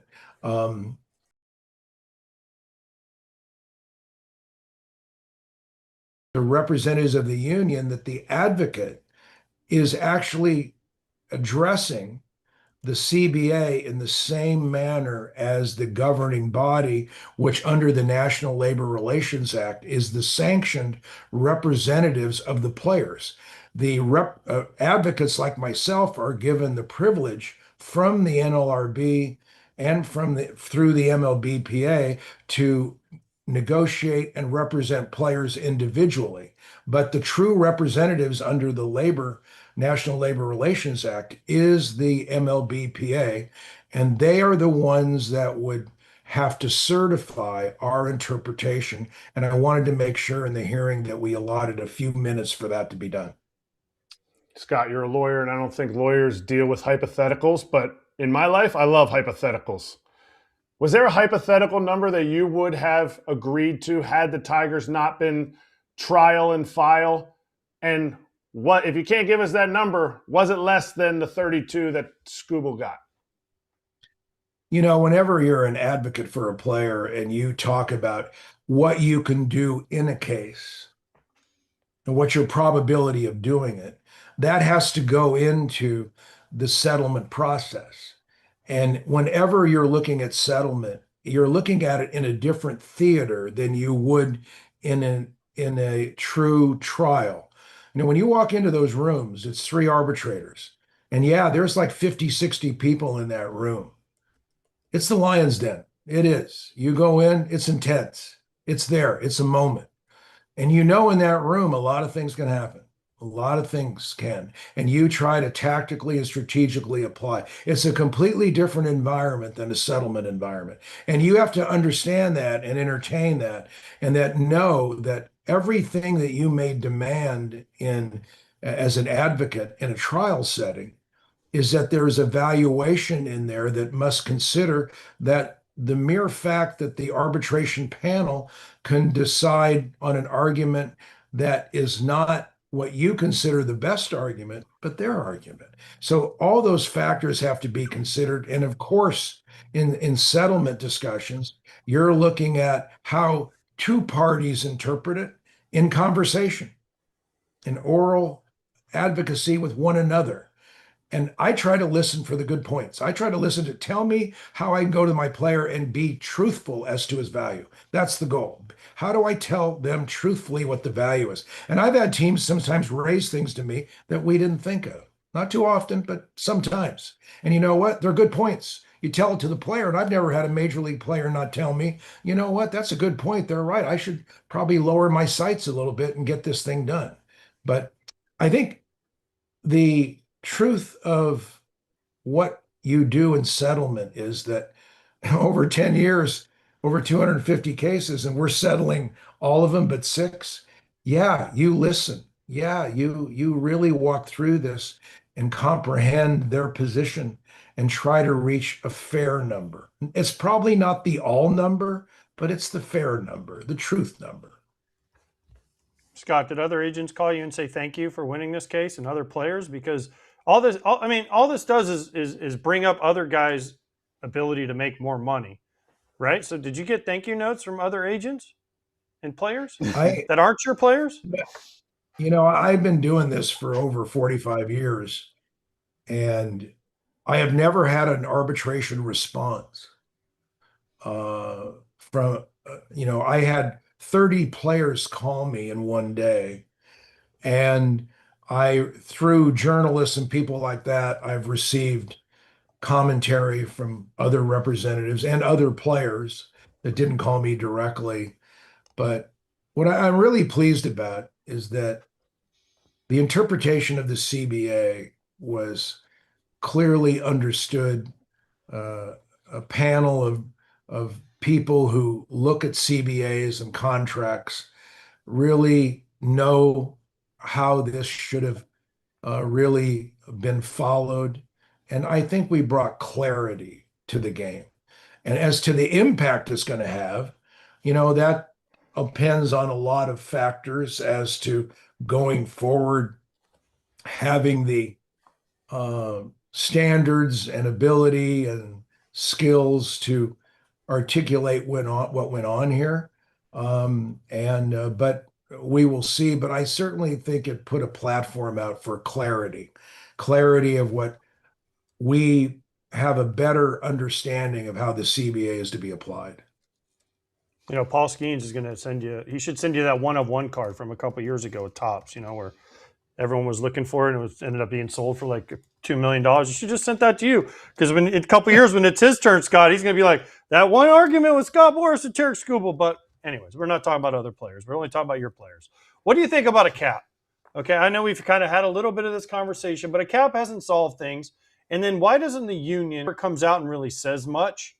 And I always am like, you guys need to say more. You need to say more. And it seems like the owners win the PR battle because they're out there. Rob Manfred's stumping for a cap, right? He has his cap people out there doing their thing. So how do we, obviously I'm on the player side because I'm a former player, but how do we as players get that out there, and how do we tell people, like, because people come up to me and I'm not as deep in this as you are, and they're like, well, baseball needs a salary cap, and then I try to explain the other side, and when you explain it a little bit to them, they're like, oh, you know what, you might have a good point there. So why is it cap, and then why doesn't the union come out and say, hey, this is the reason why we're against the cap? You know, the Major League Baseball Players Association is really in a good place. Why? We have record revenues. We have record attendance. We have Bruce Myers and Matt Nussbaum and Jeff Bercani and Ian Penny. We have people who've been through bargaining agreements now multiple times, and they really understand. They really understand what salary caps are. And what I try to do from an external part, and certainly this is the union and the MLB that are the tridents of what the resolve of this is going to be. But the truth of the matter is that we have so much evidence about the misapplication of league conduct, particularly with parity, because that's always the argument, is parity. And I'll save this for another show when we're doing this in the off season, but I have got so much information and research. I prepared a whole arbitration case on salary cap. And so the reality of it is parity is far worse. Far worse. The lack of parity is far worse in a salary cap environment than it is in a free environment. Why? Because owners can individually make adjustments to allow their team to be better. They can do all those things. The other part of it is that every league is full of big markets and small markets. They all are. But the key to all this is not anything to do with is that the ills of our game are resolved by revenues. Our media rights were exposed. Our inability to acquire the true valuation of our media rights was exposed by the NBA contract. They got $8 billion because they offered the league. We offer regional. And so consequently, we're getting half at $4 billion, and yet our content is double, and yet our ratings are there. And we also offer 200 million people more from Asia, Korea, Taiwan, Japan, and Canada, that those are markets that the NFL and the NBA do not own. They don't own Canada. They don't own Asia. They don't own that like we do. And so we offer that to all the media conglomerates where they can take their product and optimize it by this grand market that no other sport has. What's the value of that? The value of that was not ascertained. That's the problem with our sport. Because if we have 20 billion to deal with versus 4, all the ills of what a lot of owners struggle with today will be resolved, and it will not be a labor issue. And so in 2028, we're going to have something that's going to give us definition, clear definition as to what the revenues of this game are. And therefore, we'll have the ability then to adjust and know more about what our labor situation would be and how that the inner workings of it should apply for equities for all clubs. And so the real issue for me is that how do we define the revenues of the game, and how do we optimize it, and how do we set up a system that is far different from what we used before to negotiate, truly negotiate the value of our rights, which will then propel this game to levels that it's never seen before.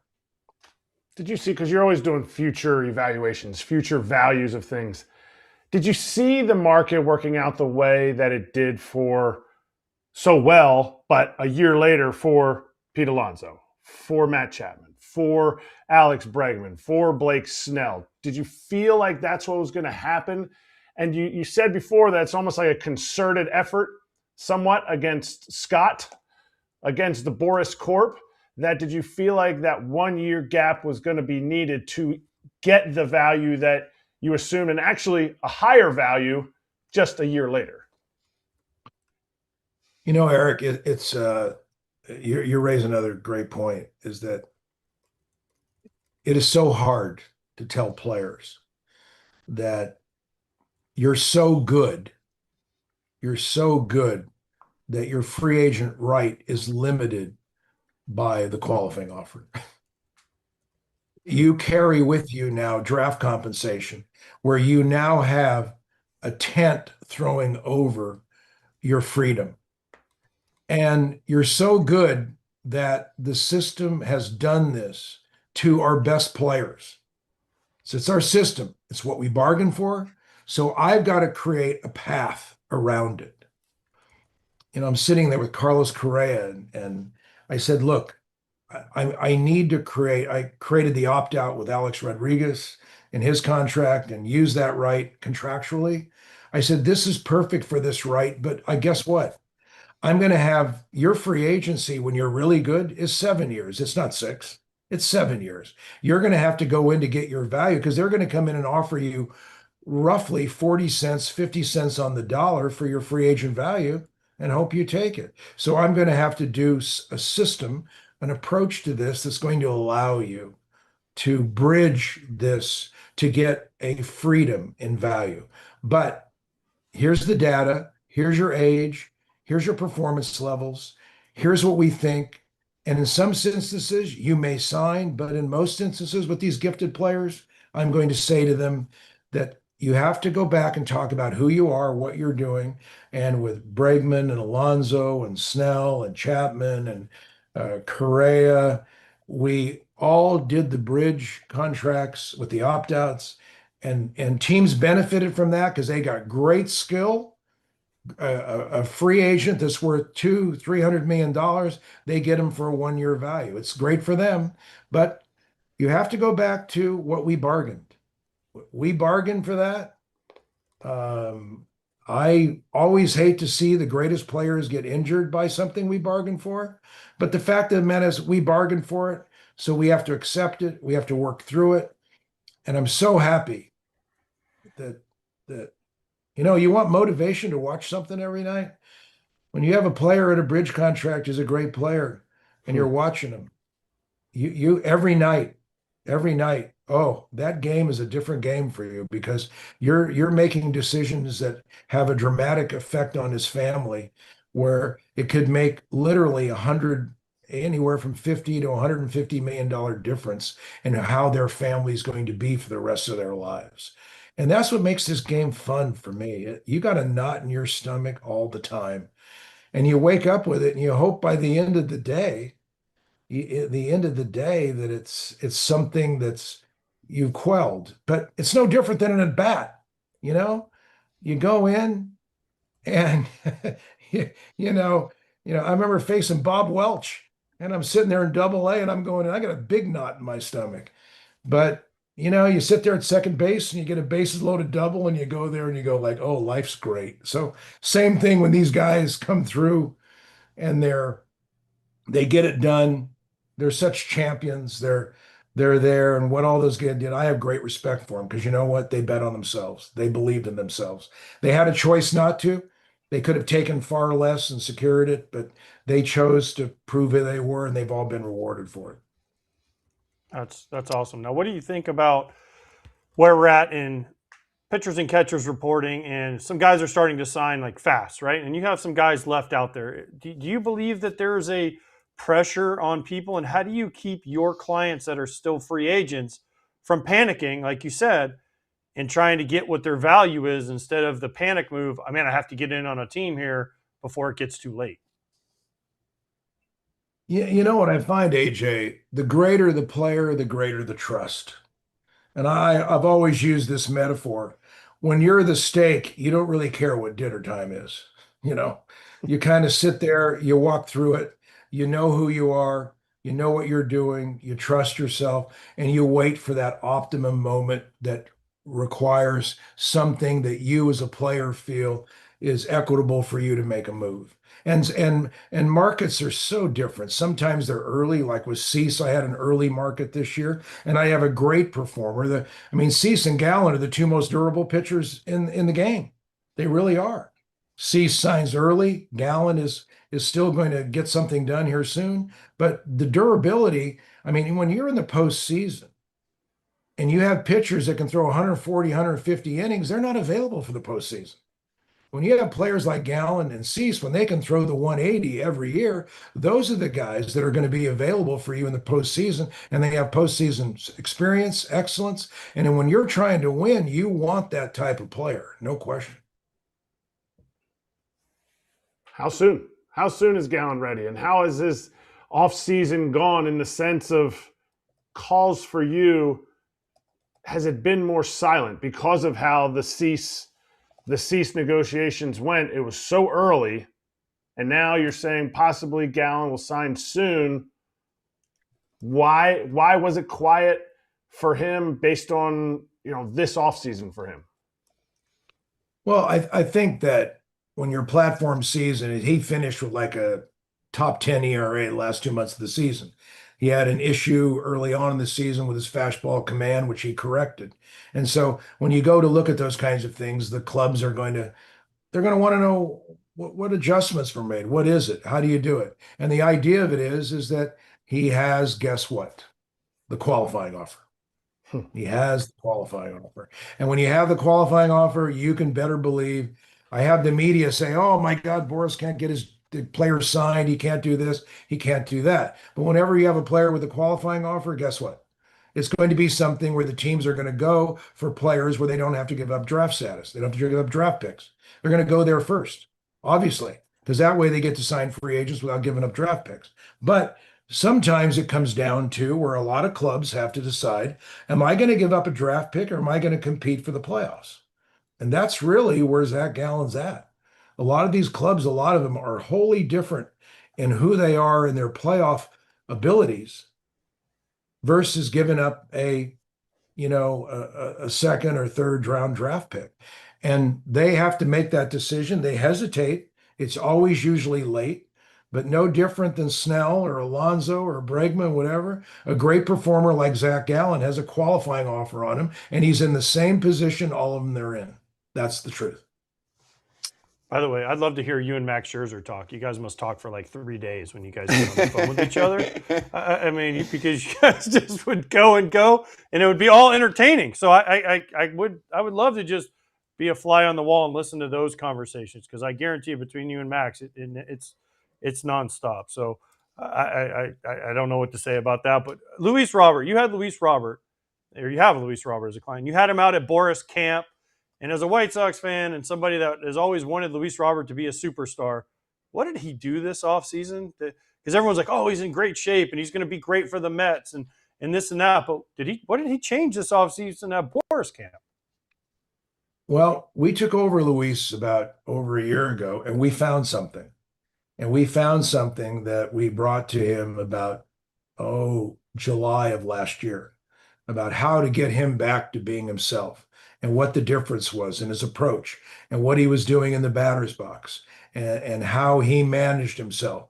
And I'm no hitting coach and never intend to be, but in our study and evaluation of him, we knew when he was elite and how he performed elite at the big league level. We had that in our library to be able to illustrate to him that these adjustments are truly him, not what he was doing currently. And boy, he had well over an 800 OPS for the rest of the season and did great.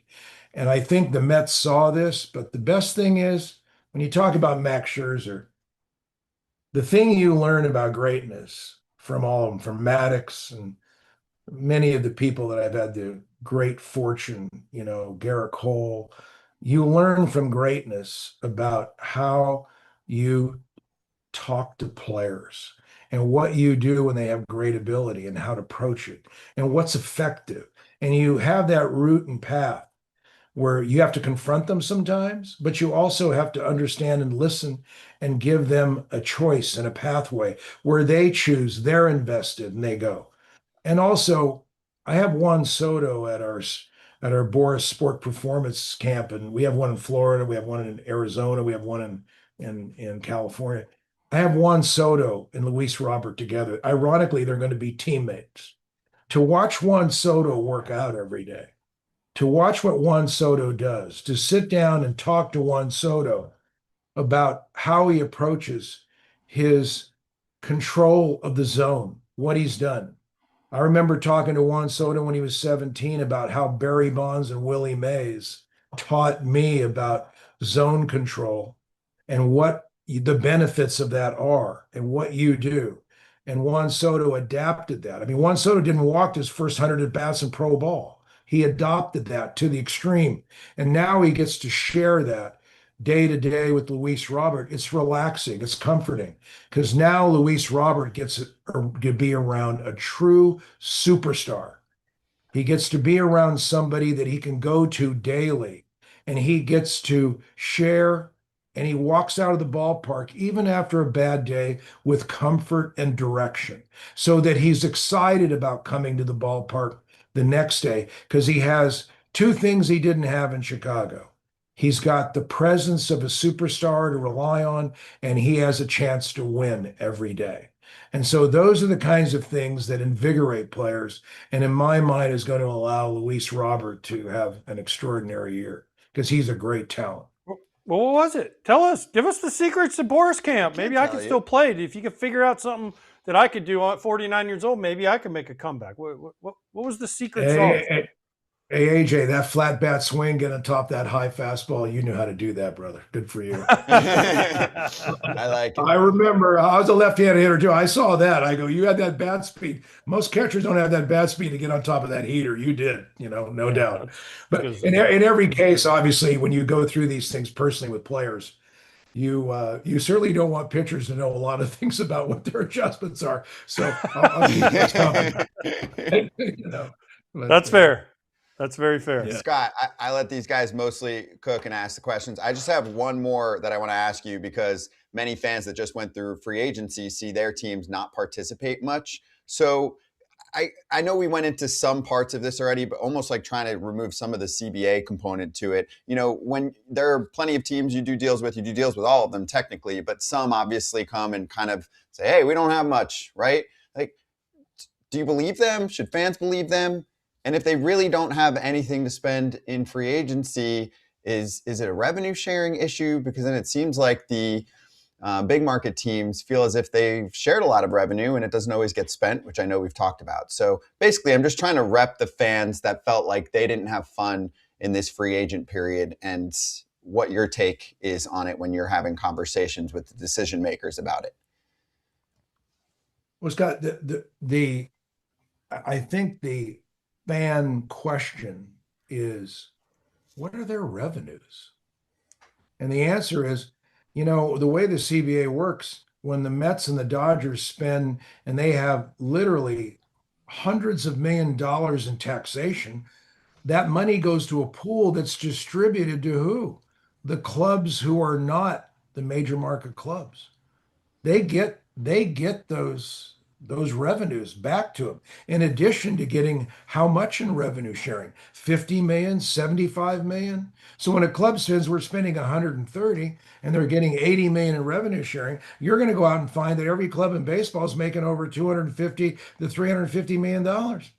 But they're I saw a percentage of revenue spent in time, so all of a sudden you see where the Cubs are in the bottom third of that, and they're the third or fourth team in revenue.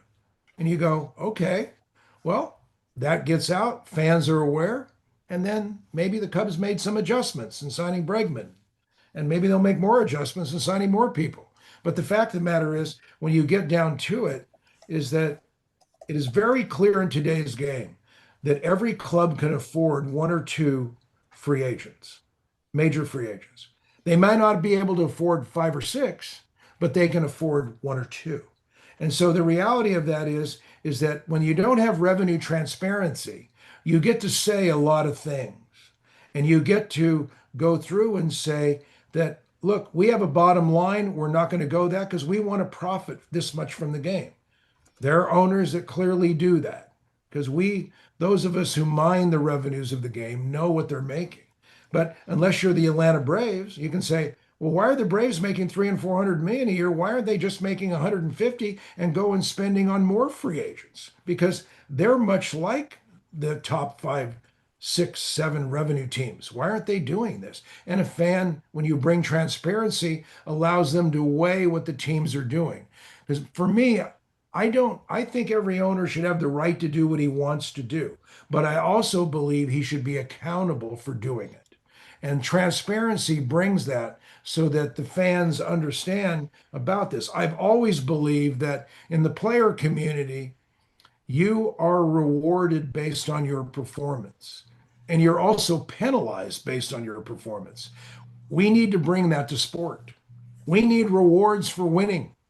We always talk about rewards for winning. We also need to know that, if I'm the Milwaukee Brewers or Tampa Bay or whatever, and I'm doing things and I'm winning a division, I need to get a big reward for that. Because you know what? I did something that is exactly what we want from the game. We want our clubs that are not in major markets performing like major markets on the field. But we don't apply that. We don't do that. We don't give them reverence for their performance. And I think that also when we have teams that are continually losing, they're continually out of the playoffs. And we give them time, give them 5, 6, 7 years. When you're not in the playoffs, you're getting decreased revenue sharing.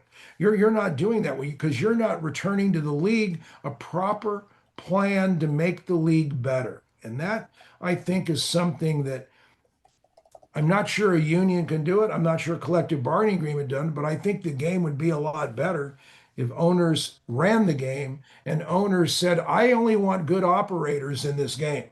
That's what I want. I want great operators in this game. Like someone came to me about expansion. What's the greatest expansion market? Well, it's the Bay Area because they have 12 to 14 million people and someone left to go to a smaller market so they could get revenue sharing. I go, Yes. if I'm a new owner, I'm not going to give that to the Giants. I'm going to make sure that the greatest expansion franchise and the TV rights are going to move a team to the Bay Area because we have such a volume of fans there to support a great fan base and high TV ratings to do it. So we have all this proper assessment of revenues that is not transparent, that creates questions like you've just given, Scott. Good. Thank you. I think a lot of fans were live reacting, listening to that, and needed to hear that. We're asking for stewards of the game to care and to be transparent with fans. By the way, one thing I'll say this, Scott, we don't have to name the team, but there was one team that would not negotiate with you at all, and you know who they were. So that's funny that it's a new regime there now. But at one time, there was a major thing where a certain team would not even call Scott. He knows who it is. And also, you need to give someone else a raise. You need to give one of your lawyers a raise. That's just for me. So that's it. Well, Scott, we got more than we bargained for in time and really appreciate it. It had been a minute. I think it was worth it. It was a good recap of what's been going on over the last few months. We appreciate it. Fans love to hear it. And like you said, you publicize it by talking about it on shows like this too, where you can just go wherever you want to go. So thank you. Great to catch up with you. And we'll talk to you soon. Scott, AJ, Eric, thanks for your time. It's always a pleasure. Thank you. It is. Thank you so much. That's Scott Boras. Be right back.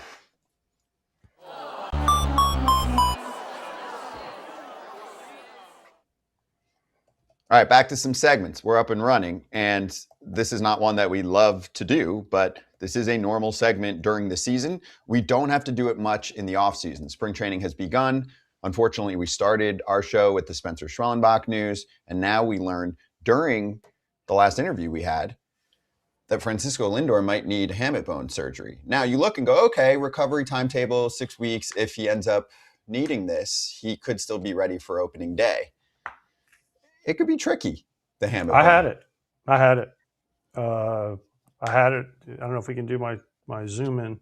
Does it affect power? I know we've talked about this before. Okay, so mine, I have a scar right here. I did mine at the end of the year. I also saw David Ortiz have this happen to him. And he did not have surgery, and he tried to play through it, and he did lose his power because you don't understand how bad this hurts. It's a little tiny, the hamate's a little tiny hook. It's like this big, right? But it goes right here in your hand, and it holds all these ligaments and tendons in place. And you don't really need it. It's just kind of there.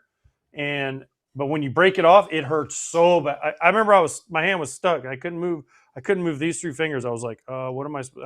The game I did it was in AAA. I did it off a position player, and I had to have the umpire throw the ball back to the pitcher in the top of the 9th inning. So I was like, here, I can't throw. And so the umpire had to throw the ball back to the pitcher the entire inning. And I've never felt anything like that. And then you go and get surgery.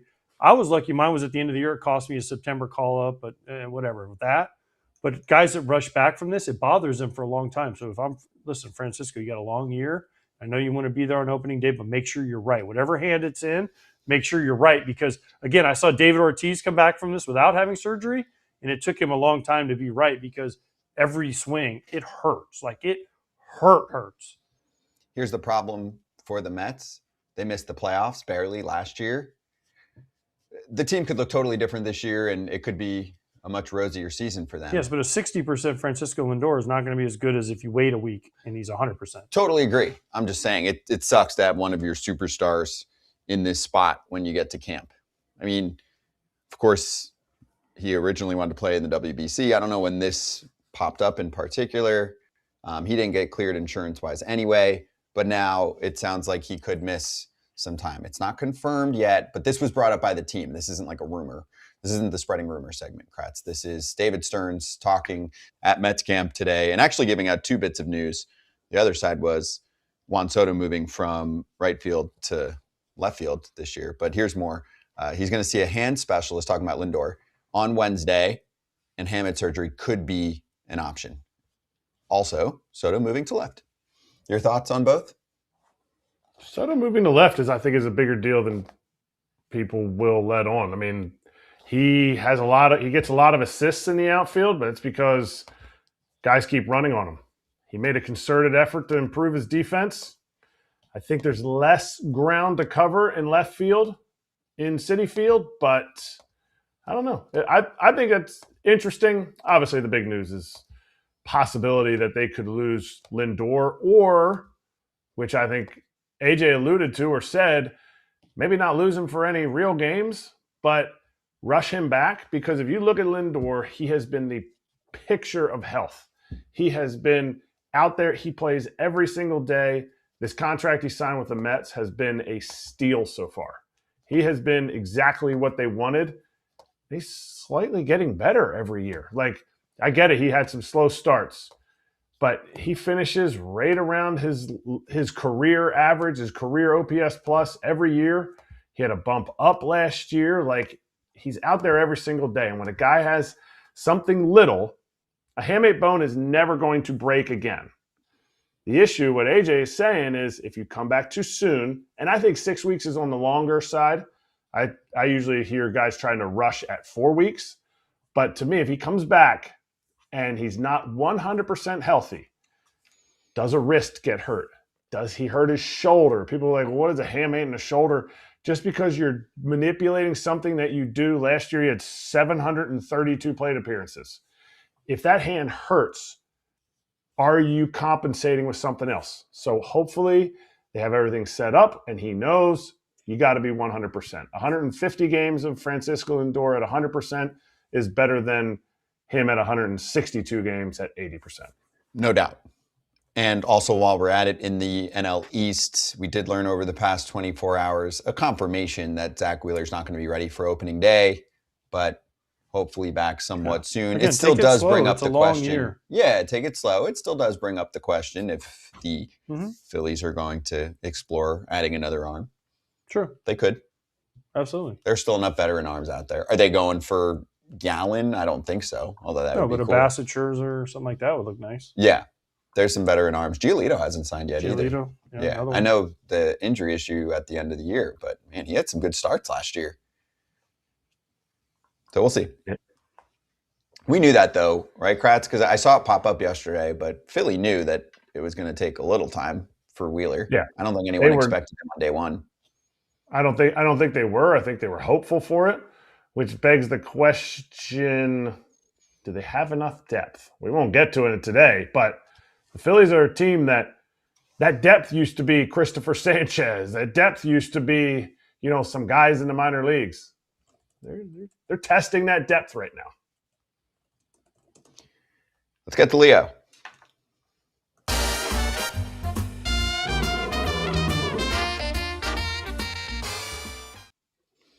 BetMGM futures on the Twins.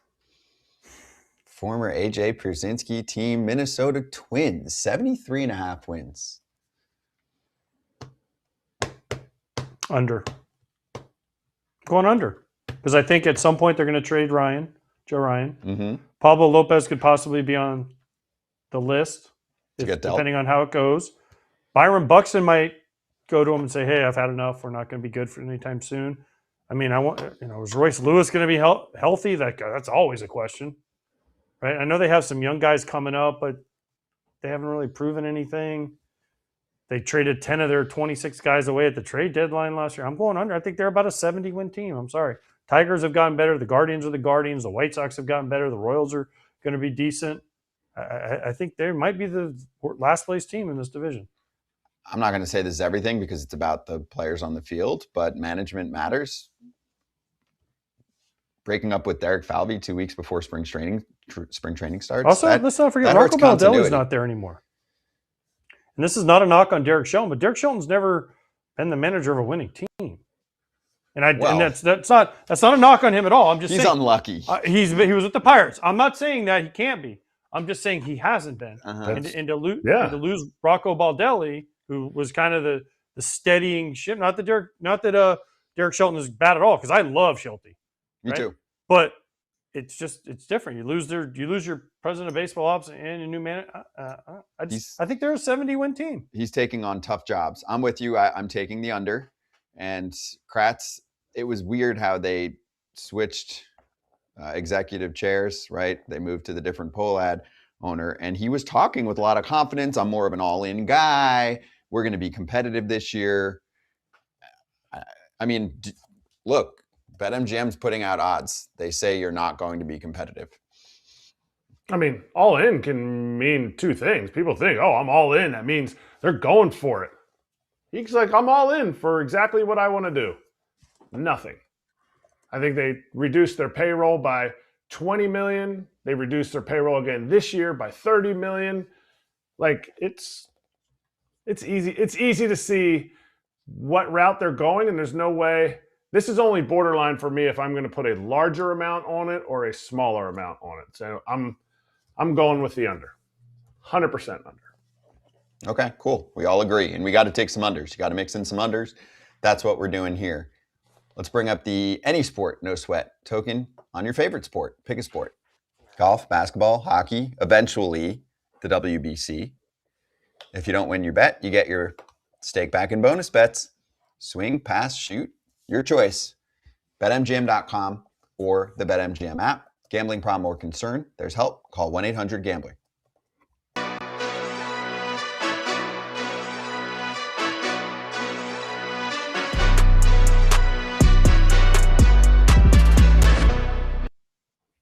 Hey, two signings we didn't have time to get to, but we will do them for 30 seconds each right now. Aaron Savali and the A's, the 30-year-old getting $6 million this coming season to be a veteran arm on the team, also can make an additional $1.5 million via incentives. Hey, this is what the A's need. Cool. No, but they need pitching depth. I know, cool. It falls off there for them. I know. Cool. Savali's a veteran guy. Good, give him some right? innings. Cool. Good. Happy. Great. Nice. Good. Because they're going to bang. I think got a nice core of hitters there that are locked in. Doesn't help my Angels over, though, does it? No, it does not. Damn it. They just got stronger. Kratz, as we keep moving along. Shigano signing with the Rockies, $5 million on a 1-year contract.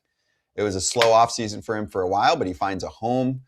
And he looked like a back-end starter, right? He had his good moments, his tougher moments for a team that was in a tough spot last year. And he actually was adamant. I saw on one show, like maybe a podcast in Japan or something like that, how he said he had no thoughts of returning to Japan. He was like, I'm staying here. I want to get a major league job.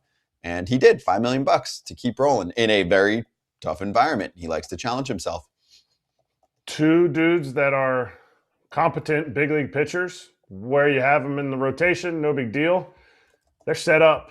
They're set up for a tough season. Not the teams that they're on, the environment that they're pitching in. It's like saying, hey, I'm a home run hitter. I'm going to go sign with the Giants in a prove-it deal. Like, that's tough. Like, there's some parks that you avoid.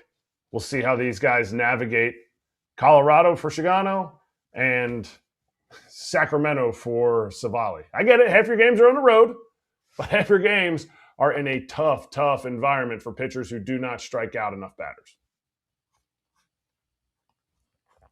Yep. And Shigano initially tried to get into the bigs, and then the posting window expired. He decided to stay in Japan, and then he stayed with the Yomiuri Giants out there. I was looking back, man, he got 4 years, $40 million back then. It's good money in the NPB, but then came back here for 2025, and he'll continue in 2026. All right, let's run through a few promos on the way out. Number one, a reminder to everyone, spring training schedule up and running. It is beautiful.